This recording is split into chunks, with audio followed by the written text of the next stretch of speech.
I can. Can you hear me? Yes, sir. Well, good afternoon, everybody. It's week one. Welcome to the first Manny Diaz weekly press conference of the 2021 season. The 14th ranked Hurricanes will play top ranked Alabama and Atlanta in the Chick-fil-A kickoff game Saturday. Kickoff is 3:30 p.m. on ABC. We will start with an opening statement from Coach Diaz, and then we will open it up for questions. Coach? Yeah, the floor is yours. Well, I missed that old voice. Thank you, Carter. It's good to see everybody, even if it's virtually. We're delighted the game week is here. Our guys have put in a lot of hard work since we came back after the bowl game, and it's upon us. Obviously, we have a great opponent that we've got a ton of respect for, but our guys are excited to get on that stage. We're delighted to be a part of one of the showcase games in college football here on week one. And now what's left this week for us is to really polish some game plan stuff we implemented a week ago and be ready to be at our best Saturday at 3:30 because for sure that's what it's going to take to defeat Alabama. Yeah. No pressure on my end, but we're not dropping your ticket. So you just – Woo! All right. Off the top rope. Thanks, Coach. We'll open it up for questions, and we'll start with Gary Ferman. Hey, Manny, how are you? I had two questions. Obviously, you've spent a lot of time watching Alabama tape, probably more than one season. And when you evaluate it, how far away do you feel that the Miami program is right now in relation to the program that's been at the pinnacle of college football for this long? And then my other question would be that the offseason's coming to a close. You've made moves to improve the staff. You've picked up some key pieces in the transfer portal again. As you go into the season now, are you starting to have a better feeling that it might all be coming together for you? I guess I'll start with your second question first. I think we're improved. Which is the point. I felt like this time last year we were improved from where we were in 2019. And you mentioned just the additions of the people we've brought into our program, whether it's players, staff. I think we've been a better version of Miami in the 3 years that this program's been around. We still have the next 3 or 4 months to prove that out on the field. But I think our guys are ready to show everybody, I think, the type of team that we have. But in relation to your first question, I mean, that's very difficult to answer because we're going to play those guys on Saturday. And all we have to do on Saturday is find a way to be 1 point better than they are. This is not a 162 game season, or we don't get to play a best out of 7. So it'd be weird to make some sort of comparison to say where we are in relation to them when we haven't played them yet. What they have done is they've accomplished a lot of things that have not been accomplished in historic levels in college football. I mean, that's just where it's been. Similar to a run that happened here, similar to a run that I was a part of at Florida State. So, that's why they have our respect. But as we know, this is a new year. There's new personnel on both sides, and we only play one game. It's college football. It's the ultimate small sample size sport, and so we'll be there Saturday at 3:30. Thanks. Good luck. Next, we'll go to Manny Navarro from The Athletic. Manny, go ahead. Hey, Manny, a couple housekeeping items. Number one, are there any guys either through injury or suspension that you can tell us won't be playing for sure in the opener? And then the second part is, obviously, I know you guys addressed this with an email, but Avante Williams, to speak on, what it was maybe that you guys were able to see that allowed you to take him back or made the decision to take him back. And then, what as far as benchmarks or when he could potentially return to the field, you can give us some clarity with that. Yeah, from an injury standpoint, we basically have 3 long-term guys, for the year. That's going to be John Campbell, Thomas Davis, and Brian Balaam. Will all be long-term guys that will be out. The short-term guys that will be without this weekend, Sam Brooks is still not quite ready yet with the toe. Just needs a little more time there. We feel like we have a shot at him here in the upcoming weeks. And same thing with Dom Amorelli, just coming off of where he was in spring ball. Other than that, we feel like we should have everybody else ready to go. In terms of the Avante situation, I think we just, obviously the situation changed with the way that the case was handled. Those decisions are certainly not made by one individual. There's a lot of communication with the administration at the university level, administration at the athletics department level. And really what it became our focus is, what can we best do for Avante going forward? And that's really what this is, what we've put in a plan about. You mentioned the benchmarks. There are a lot of things. We want this to be educational to be able to affect Avante down the road, more so than anything we can teach on a football field, And so some of the things in terms of the mentorship, the educational opportunities, some of the groups that he's going to participate in, and he's got to meet those benchmarks to get back up to play. Avante won't play for us for the first 6 games of the season. And to be quite honest, it'd be hard to expect. Avante hasn't practiced or run or done anything physically. He won't even practice. He's going to work with our strength and conditioning staff here for the next 2 weeks to get him. It'd be unfair to dump him right in the middle of a practice. The guy did miss a training camp. We can't take that. We have to take that into account. But our goal is to make the best Avante Williams we possibly can. And that's why again, we gave him the avenue back. There are some things that we want him to be able to accomplish that we think will help him. And again, by helping him, that ultimately helps us as a football program. Next, we'll go to Tim Reynolds from the AP. Tim, go ahead. Thanks, Carter. Hi, Manny. Good to see you. Tim, how are you doing? Good, thank you. I feel like somebody asked this question in some form every week, going into every week 1. You could be playing Alabama, you could be playing, North Country Community College. It wouldn't matter. It's still week 1. It's still a huge deal. Are there things you have to sort of put in to caution against it becoming a bigger deal than it even needs to be? Like, are there things you do to try to rein the enthusiasm back just a little bit, if necessary, in an opening week? Well, I think what we've talked about just making sure that we can be the best version of ourselves. I mean, that's really been the one of the major themes of our offseason going back to January and February. Let's just get us right on that stage. The emotion and the enthusiasm, I mean, just going back into a full stadium is going to be, very emotional, and it's going to be very hard to kind of, lock in, because it's going to, I imagine both teams are going to, I think anybody in that stadium on Saturday is going to feel a little something when the teams come running out of the tunnel compared to where we were a year ago. But ultimately, opening games, if you watch any of the week 0 games this past weekend, special teams, kickers and returners, just a little bit different, playing full speed with, some decision-making back there, and ball security.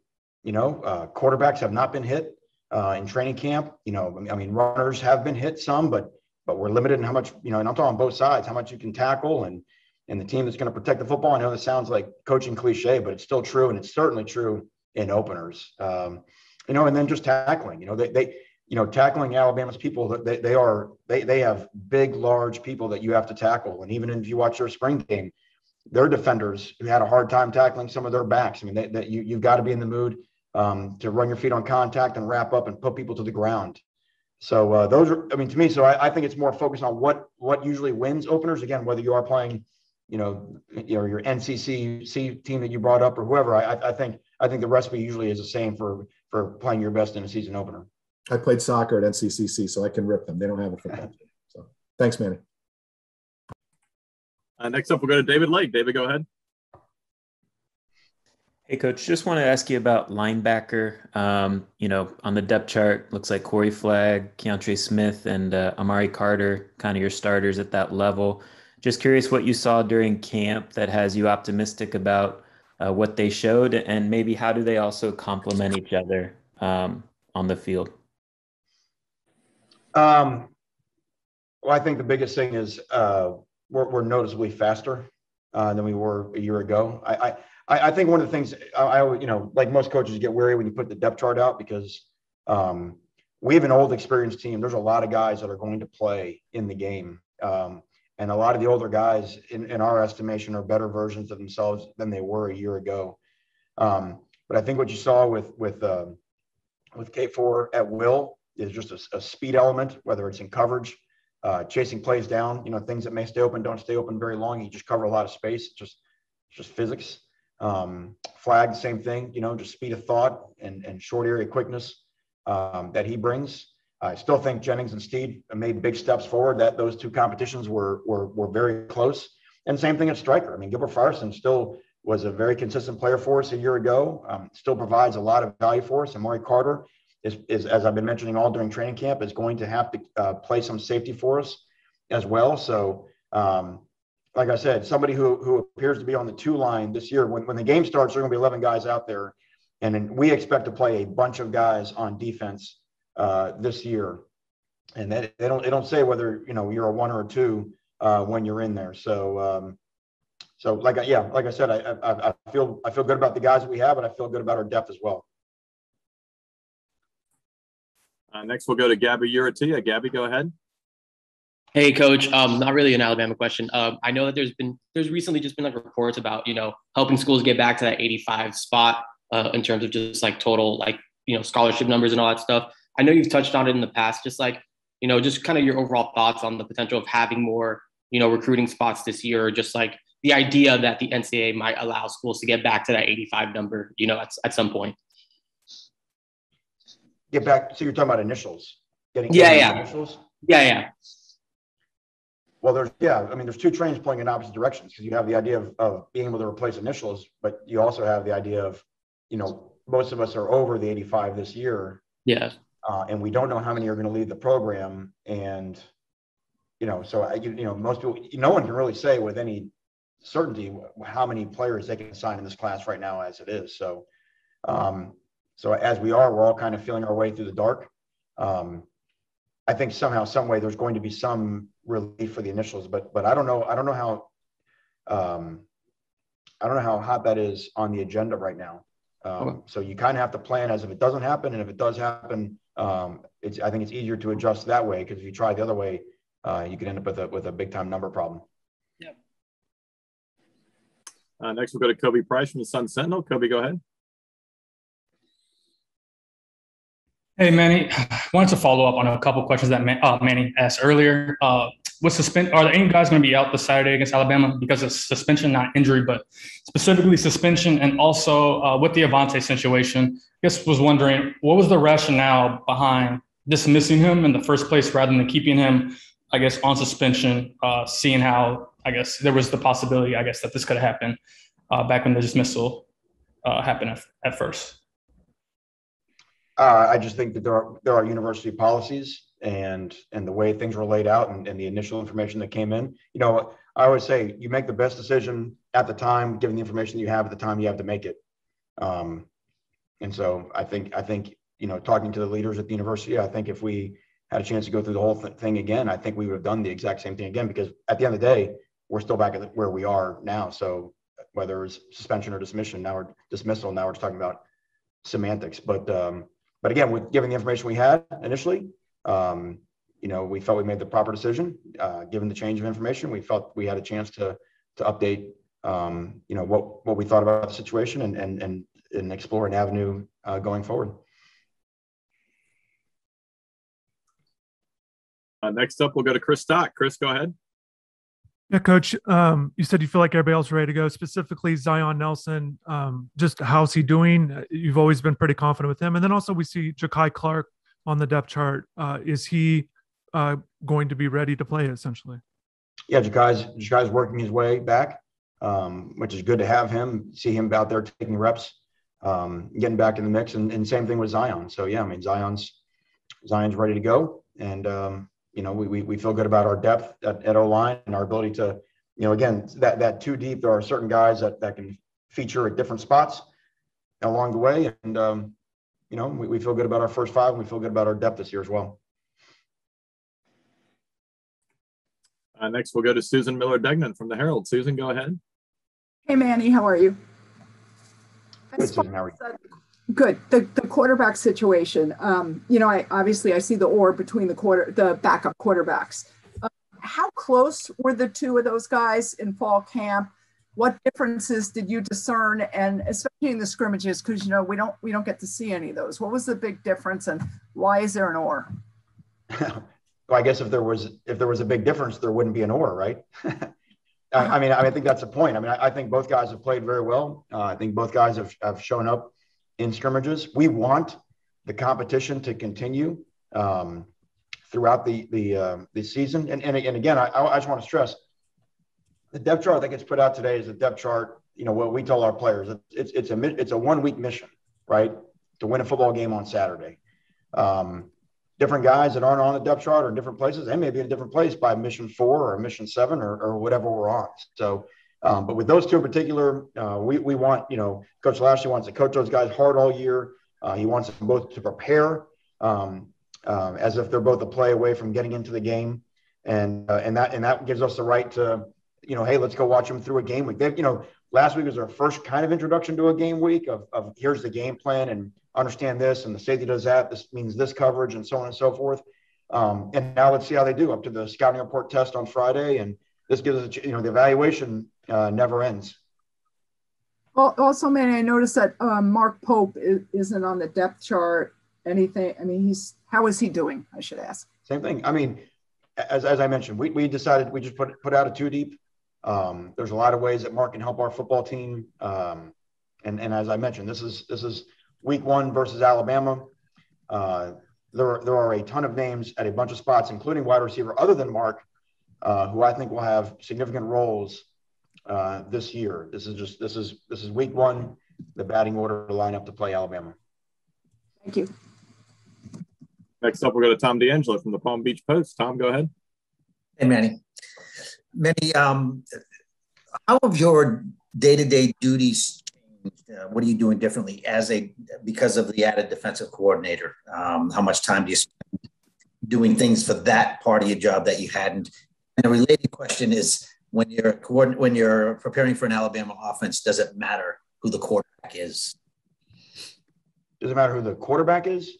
Yes. Do you just prepare for an offense, and do they kind of plug in the quarterback kind of do the same year to year? Well, it certainly matters who the quarterback is. Obviously they've had a run of really, really special guys. Watching Mac Jones a year ago is like watching a conductor conduct a hell of an orchestra. They were really, really impressive. And I don't think my vote needs to be said on that. And obviously, with Bryce Young, they've got a special young quarterback, number 1 guy in the country, quick release, strong arm, really good mobility, a little bit different element than they had a year ago with the quarterback's legs. And so it is quite a challenge for us. So, and obviously he's going to complete every pass he turns and just hands the ball off to running back. That's going to be a completion for him. So that we've got to make sure that we try to improve the way we played in the run game that we did a year ago. In terms of, my responsibilities during the week, as I kind of mentioned beforehand, there wasn't a whole lot of difference in the time that I spent inside the building with the defensive staff. I think the differences more are during meetings and on the field of the actual coaching of the team on the field are the biggest differences, but it's not in my day-to-day schedule, it's not a dramatic departure from my involvement a year ago. Thank you. We got time for 2 more. We'll go to Cal Friedman. Cal, go ahead. Hey, Coach. 2 questions just to ask about the defensive side of the ball. In the initial depth chart, you got Jafari Harvey starting at defensive end over DeAndre Johnson. I wanted to ask what improvements Jafari's made this offseason. Well, Jafari's gotten a lot bigger and stronger, which I think gives him a little bit different physical element to his game that he didn't have a year ago. DeAndre's been, we lost him for some time in the spring. He was out for some time here during training camp. So I think Jafari just had a little bit more opportunity of just reps to maybe improve. Again, I don't know that you'll see a ginormous difference in the snap count between those 2 guys during the course of the game. Same thing with Chance Williams on the other side. I think Chance has made a big jump during training camp as well. But Jafari has established himself. He's always had great quickness and get off. And can bend and turn a corner on a tackle. I think he feels stronger. You can just see it in the confidence that he plays with from the offseason he had with Coach Feely. And then on Amari Carter, you've got him moving down from safety to striker this year. How confident are you that he can make that transition for Saturday? Well, that's why we put him there. Amari's toughness. I mean, everybody's seen that in ample evidence, in his entire career here. His physicality is something we felt like we needed to increase in our front seven. We knew we had, 3 very experienced safeties, and so it was just a way to showcase his versatility. So I think we were very confident. I think Amari looked very natural at it when we put him there in the spring. He's done nothing in training camp to suggest that that's not, a great place for him.